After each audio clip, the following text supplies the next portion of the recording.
మొన్న ఎలక్షన్ జరిగిన ఈవీఎం మిషన్లో హ్యాకింగ్ హ్యాక్ అయినాయి కొంతమంది కావాలనే మార్చేశారంటూ కొంతమంది అంటున్నారు. హ్యాకింగ్ చేశారు అనుకోవడం అని ఇప్పుడు అకౌంట్లో ఉన్న డబ్బులే హ్యాకింగ్ అయిపోతున్నాయి. మరి అట్లాంటప్పుడు ఇది కూడా హ్యాకింగ్ అయ్యిందని అనుకుంటారు జనం. వైసీపీ పార్టీ వాళ్ళు కొన్ని చోట్ల రీకౌంటింగ్ పెట్టండి అంటూ కోరుతున్నారు. ఇలా రీకౌంటింగ్ చేయాల్సిన అవసరం ఉందా? రీకౌంటింగ్ చేయాల్సిందంటే ఇప్పుడు రోడ్డు మీద వెళ్తుంటే 50 రూపాయలు దొరికింది తమ్ముడు. నాకు 50 రూపాయలు నీదని చెప్పగలనా నాదని చెప్పగలనా? ఎవరు చెప్తారు? ఎవరు చెప్పలేరు. ఎవరికి అందింది వాడు. అట్లాగే ఉంది ఇది వాళ్ళ సమాజం కూడా అంతే సేమ్. మొన్న ఎలక్షన్లు సక్రమంగా జరిగినాయి అనుకుంటున్నారు లేదనుకుంటున్నారు మీరు? ఎలక్షన్లో ఇప్పుడు అక్కడ సక్రమంగానే జరిగినాయి. అక్కడ సక్రమంగా జరిగింది. జరగలేదని మనం అనడానికి సరిపోం. ఎందుకంటే అందరినీ పెట్టారు, ఉద్యోగస్తులను పెట్టారు, క్రమశిక్షణగా వేయించారు. సాయంత్రం వరకు అయినాయి. ఒక్కోసారి ఏదో చిన్న చిన్న గొడవలు అయినా అవి కామన్ అయ్యాయి అవన్నీ. కాబట్టి జరిగిన దాని గురించి మనమేమి మాట్లాడి మనం చెప్పడానికి సరిపోం కదా. ఇప్పుడు వాటిల్లో మనమేకి ఇన్వాల్వ్ అవ్వలేదు కదా. ఏది ఆ ఓటింగ్ వేసే మిషన్లో. కాకపోతే ఏంటంటే ఇక అవన్నీ సర్వసాధారణం నడుస్తూనే ఉంటుంది. మనం ఏం చెప్పడానికి వీల్లేదు. అది అంతా ఏంటంటే ముందు ప్రజల్లో మార్పు అనేది రావాలి తమ్ముడు. అది ఎప్పుడైతే మోసం చేసేవాడు ఉంటాడో మోసపోయేవాడు కూడా ఉంటాడు. మోసం చేయడానికి నాయకులు ప్రయత్నిస్తారు, ఏంటి మోసపోవడానికి జనం అలవాటు పడిపోయారు. కాబట్టి దానివల్ల మన సమాజం ఇవాళ బాగుంటుంది అని చెప్పడానికి అవకాశం లేదు. నీలో మార్పు రాలా. ఇప్పుడు ఒక చెత్త ఉంది, ఆ చెత్త ఈ డస్ట్బిన్లోనే వేయాలనే ఉండాలి మనకి. ఏంటి మనం పక్కన మారేస్తే అది దుర్గంధం ఇంకోటి కొడద్దు కదా. అలాగే మనలో మార్పు రావాలి. ముందు జనంలో మార్పు రావాలి. మార్పు వచ్చినాడే నాయకులు కూడా ఏం చేయలేరు. ఉద్యోగస్తులు వాళ్ళ ఉద్యోగాలు వాళ్ళు చేసుకుంటారు. వాళ్ళు సక్రమంగా వాళ్ళు నడుస్తారు. మొన్న ఎలక్షన్ జరిగిన ఈవీఎం మిషన్లో చాలా తప్పు జరిగింది, అందుకని ఒక పార్టీకి ఎక్కువ సీట్లు వచ్చాయంటూ కొంతమంది అంటున్నారు. ఈవీఎం మిషన్లో ఏమైనా హ్యాకింగ్ అయ్యే అవకాశం ఉందంటారు? తప్పు జరిగే అవకాశం లేదన్న. జెన్యూన్గానే మనకి ఎలక్షన్స్ అనేది జరిగింది. సో జెన్యూన్గానే మన చంద్రబాబు సీఎంగా అవ్వడం కూడా జరిగింది కదన్న. సో చంద్రబాబు అనేది టీడీపీకి రావడం అనేది కొంచెం ఆనందకరమైన విషయం అన్న. వాళ్ళు 124 వచ్చినాయి, వైసీపీకి 11 వచ్చినాయి అంటే ఏదో తప్పు జరిగింది. కొంతమంది అధికారులు కుమ్మక్క అయిపోయారంటూ కొంతమంది విమర్శిస్తున్నారు. మరి లేదన్న, అలాంటిది ఏం లేదన్న. టీడీపీ అందరూ ఇప్పుడు జగన్ ప్రభుత్వం అలా ఉంది, టీడీపీ ప్రభుత్వం అలా ఉంది అనేది గతంలో చూశారు. టీడీపీ ప్రభుత్వం ఏంటి, వైఎస్ఆర్ ప్రభుత్వం ఏంటి అనేది చూశారు.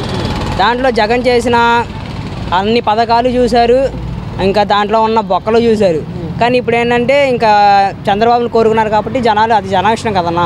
సో జనాలు వాళ్ళ ఇష్టం ప్రకారం వాళ్ళు ఓట్లు వేసుకొని గెలిపించుకున్నారు. నువ్వు ఓటేసావా? వేసన్నా. ఫస్ట్ అన్న. ఏదన్నా అనుమానాలు ఉన్నాయా నీకు? ఏమన్నా పోలింగ్ తప్పుగా జరిగిందని? లేదన్న. ఎలక్షన్స్ అయితే ఏ తేడా లేదన్న. జెన్యూన్గానే వచ్చారని చెప్పి కొంచెం.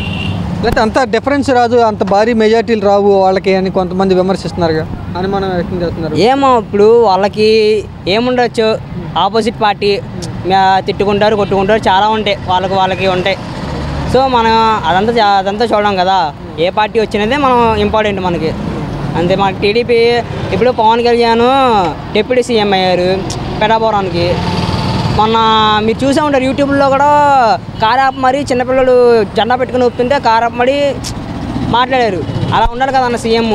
మన సీఎం జగన్మోహన్ రెడ్డి వారు ఇంటికి వెళ్తేనే మన కార్యకర్తలు వాళ్ళందరినీ గాయపరిచి కిందపరిచి పంపించేశారంట. అదే మన నారా లోకేష్ మొన్న ఏదో చిన్న ఫంక్షన్ అయింది. ఏం ఫంక్షన్ అంటే అంతగా ఐడియా లేదు, ఫంక్షన్ అయింది. అప్పుడు ఏం చేశారు, ఆయన అక్కడ పైన ఎక్కి కూర్చున్నారు. ఎవరో అతను కింద దిగమ్మా అని చెప్పి అన్నారు. మరి కార్యకర్త లేదంటే ప్రజలన్నాక అంత ఇష్టం ఉంటే చేస్తారు. మరి గేట్ దగ్గర వచ్చిన వాళ్ళని కూడా ఎందుకు కించపరిచారు? పాయింటే కదా. ఇప్పుడు కార్యకర్తలు అన్న తర్వాత ప్రజలు అన్న తర్వాత కొంచెం ప్రేమ ఉండిద్ది పార్టీగా చేస్తున్నప్పుడు. మరి అంత ఉండకూడదు కదా సీఎం అయినా మన ఎక్స్ సీఎంకి. జగన్ మీద ఉన్న వ్యతిరేకతతోనే ఇంత భారీ మెజార్టీ వచ్చిందంటావా కూటమి వాళ్ళకి? అదంతా మనం చెప్పలేమన్నా. అదంతా ప్రజల ఇష్టం. ఇప్పుడు ప్రజలు టీడీపీని కోరుకున్నారు కాబట్టి టీడీపీ వచ్చింది అంతే. అంతమించి ఆయన అది ఇది అని చెప్పి మనం తప్పు పట్టకూడదు, మనం చూడలేదు కాబట్టి. కొంతమంది ఏమంటారంటే మళ్ళీ రీకౌంటింగ్ పెట్టాలి, ఓట్లు వేసినప్పుడు ఒక రకంగా చెప్పారు, కౌంటింగ్ అప్పుడు ఒక రకంగా ఉంది అంటూ కొంతమంది అడుగుతున్నారు. అదంతా తెలియదు అన్న. అదంతా ఫేక్ అయ్యి ఉండొచ్చుగా. ఫేక్ అయ్యి ఎందుకు ఉండకూడదు అలాగా. వైసీపీ వాళ్ళు కొంతమంది కేసులు కూడా వేశారు, ఎలక్షన్ కమిషన్కి ఫిర్యాదులు కూడా చేశారు. మళ్ళీ కౌంటింగ్ పెట్టండి, మళ్ళీ కౌంటింగ్ చేయండి, అంటూ కొంతమంది కూడా ఫిర్యాదులు చేయడంతో మళ్ళీ ఒంగోలులో రేపటి ఒక వారం 10 రోజుల తర్వాత కౌంటింగ్ చేయబోతూ ఉన్నారు. ఈ కౌంటింగ్లో అసలు నిజాలు తెలుతాయి అంటూ కొంతమంది అంటున్నారు. గతంలో టీడీపీ దిగిపోయినప్పుడు వైసీపీ ఎక్కింది. అప్పుడు ఎందుకు టీడీపీ వాళ్ళు ఎందుకు కేసులు పెట్టలేదు, ఎందుకు ఇదంతా చేయలేదు? ఎందుకంటే జెన్యూన్గా ఉన్నారు కాబట్టి. వీళ్ళు ఏంటంటే వీళ్ళు ఏదో చేశారు అని భావించారు. కొన్ని ఫేక్ మైండ్ సెట్స్ ఉంటాయి కదన్నా. సో దానివల్ల వీళ్ళు ఏంటంటే కేసులు పెట్టడం, ట్రోల్స్ చేయడం. ట్రోల్స్ కూడా యూట్యూబ్లో చాలా వచ్చినాయి. అవన్నీ చూసి కూడా కొంచెం ఇదైంది. తర్వాత ఇంకా టీడీపీ రాగానే కొంచెం ఆనందంగా అనిపించింది. ఈవీఎం మిషన్లో ఎటువంటి అనుమానాలు లేవు అయితే? లేదు, అలాంటిది ఏం లేదు. మొన్న ఎలక్షన్ జరిగిన ఈవీఎం మిషన్లో హ్యాకింగ్ గురైనాయి, హ్యాక్ అయినాయి, కొంతమంది కావాలనే మార్చేశారంటూ కొంతమంది అంటున్నారు. నిజమే, నమ్మొచ్చు అంటారు ఆ మాటలు? నలుగురు 4 రకాలుగా అనుకుంటారు తమ్ముడు, అది వేరే విషయం. నలుగురు 4 రకాలుగా అంటారు. ఇప్పుడు నేను చేసే పద్ధతి నీకు నచ్చదు, నువ్వు చేసే పద్ధతి నాకు నచ్చదు. మరి నచ్చినప్పుడు ఎవరు ఏదో ఒకటి మాట్లాడుతూనే ఉంటారు. ఇది సర్వసభ్య సమాజంలో ఇదంతా కామనే. ఏంటి, వీటిని పట్టుకొని కూర్చుంటే మనం ముందుకెళ్ళలేము, మనం మనుగడ సాగించుకోలేము. కాబట్టి మనం ఏం చేయాలంటే వాళ్ళకి అనుగుణంగా మనడుతున్నాయంటే ముందు మన మనసును మంచిదయ్యండి మనం కరెక్ట్గా నడవాలనే ఉద్దేశం ప్రజలందరిలోనూ రావాలి. మన ఒక్కళ్ళలో వస్తే రాదు కదా. అది హ్యాకింగ్ చేశారు అనుకోవడం అని ఇప్పుడు అకౌంట్లో ఉన్న డబ్బులే హ్యాకింగ్ అయిపోతున్నాయి. మరి అట్లాంటప్పుడు ఇది కూడా హ్యాకింగ్ అయ్యిందని అనుకుంటారు జనం. కానీ ఒక్కొక్కరు మంచి చేస్తున్నారంటారు, ఒక్కొక్కరు చెడు చేస్తానంటున్నారు. ఎవడు మంచి ఎవడు చెడు అనేది వాళ్ళ మనస్తత్వానికి వాళ్ళ విజ్ఞతకే సంబంధించిందే తప్ప మనం ఇది చెయ్యాలి చేస్తారు అనేది మాత్రం మనం చెప్పడానికి అర్హులం కాదు, కరెక్టు కాదు. మొన్న ఎలక్షన్ ఫలితాలు వచ్చిన తర్వాత చాలామంది ఏమన్నారంటే, అంటే వైసీపీ పార్టీని కానీ జగన్మోహన్ రెడ్డిని అభిమానించే వాళ్ళు ఏమన్నారంటే ఇదంతా కూడా ఫ్రాడ్ జరిగింది, ఎలక్షన్లో ఈ మిషన్లో హ్యాకింగ్ చేశారు, అందుకని ఇలా ఫలితాలు వచ్చినాయి అని చాలామంది అన్నారు. మీకేమనిపించింది? మరి అట్లాంటప్పుడు వైఎస్ జగన్మోహన్ రెడ్డి గారి ఇప్పుడు వాళ్ళ పార్టీలు అంటున్నారని తెలుగుదేశం వాళ్ళు అంటున్నారని కరెక్ట్ కాదు. ఒకప్పుడు మరి నాకు ఒక ఛాన్స్ ఇవ్వండి 151 సీటు వస్తుంది, 151 సీటుతో ఇచ్చారు గవర్నమెంట్. మరి పరిపాలన మాత్రం బాగానే చేశాడు. మరి ఎందుకు తప్పైంది? ఆయన ఎందుకు రాలేదు అంటే ఈ సభ్య సమాజంలో ఎలాంటి వాళ్ళు ఉన్నారంటే వాళ్ళుగా సొంతగా నిర్ణయం తీసుకోవటం కన్నా ఏంటి ప్రజలు చెప్పింది పక్కన చెప్పిన వాళ్ళదే నచ్చుతుంది జనానికి. అందువల్ల మనం ఏం చేయలేము, ఈ సమాజాన్ని మనం బాగు చేయలేము. ఏంటి బాగు చేయడానికి వచ్చినాడు అది కరెక్ట్ కాదు, అవును కాదని చెప్పడానికి కూడా సరిపోం. మనం సమాజంతో పాటు అందరితో పాటు మన నలుగురితో పాటు నారాయణే, మనం కూడా అట్లా నడుచుకుంటూ వెళ్ళిపోవటమే. ఈ సమాజాన్ని బాగు చేసేవాళ్ళు వాళ్ళు చేయరు, వీళ్ళు చేయరు, ఎవరూ చేయరు. మీకేమనిపించింది అలా హ్యాకింగ్ అయినాయి లేకపోతే మార్చేశారా మిషన్లో అని అంటే మీకేమనిపించింది? చెప్తున్నాను కదా, ఇప్పుడు నిజమని అనిపించిందా లేదు తప్పు అనిపించింది? నిజం అదే నేను అంటున్నా కానీ ఇప్పుడు 151 సీటు వచ్చింది. అప్పుడు హ్యాకింగ్ అయిందని వాళ్ళు అనుకున్నారు, ఇప్పుడు వీళ్ళు అంటున్నారు. ఎవరిని మనం తప్పు పట్టడానికి సరిపోము. మన సమాజంలో ఉన్న పరిస్థితులే అలాగున్నాయి. ముందు మనిషిలో మార్పు అనేది కంపల్సరీ రావాలి. మనిషిలో మార్పు అనేది వస్తే ఆటోమేటిక్గా అన్నీ సరి అవుతాయి. ఇప్పుడు పెద్ద ఐఏఎస్ ఆఫీసర్లు, తర్వాత ఎగ్జిక్యూటివ్ ఆఫీసర్లు వీళ్ళందరూ ఉన్నారు. వాళ్ళు చేస్తారా? వాళ్ళు చేయరు.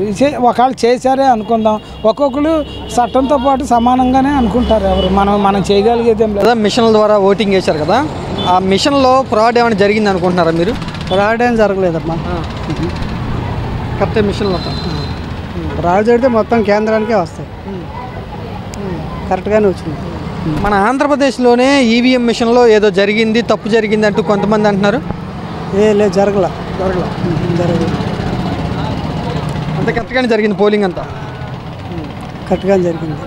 అంటే కొంతమంది కానీ లేకపోతే వైసీపీ పార్టీ అభిమానులు కానీ మిషన్లో తప్పు జరిగింది, అందుకని వాళ్ళకి అన్ని సీట్లు వచ్చినాయి 164, జగన్ 11 సీట్లకి అందుకే పడిపోయాడు అని అంటున్నారు. లేదండి, ఏంటంటే కరెంట్ రేట్లు పెంచారు, అందువల్ల బ్యాడ్ వచ్చింది. కొద్దిగా రౌడీజం చూపిస్తున్నారు, అర్థమైందా? అందువల్ల బ్యాడ్ వచ్చింది. బ్యాడ్ రాకూడదు, మంచి అధికారం ఇచ్చారు కానీ కాపాడుకోలేకపోయారు. ఈవీఎం మిషన్లో తప్పేం లేదు. అట్లా అయితే మొత్తం సెంట్రల్ గవర్నమెంటే వేసుకుంటుంది. ఎన్ని సీట్లు ఎందుకు తగ్గుతాయి? తొందరలోనే ఒక వారం 10 రోజుల్లోనే ఈవీఎం మిషన్లో మళ్ళీ ఎలక్షన్ కమిషన్ పరిశీలన చేయబోతుంది. అందులో కొన్ని మార్పులు చేర్పులు జరిగే అవకాశం ఉంది, నిజం బయటపడుతుందంటూ కొంతమంది అంటున్నారు. కానీ జరగని చూస్తారుగా, జరిగితే కానీ తేలిద్ది. అయితే ఎటువంటి అనుమానం ఏం లేదు ఈవీఎం మిషన్ ఏం లేదండి. 140 కోట్ల మంది ఊరుకుంటారా ఏంటండి?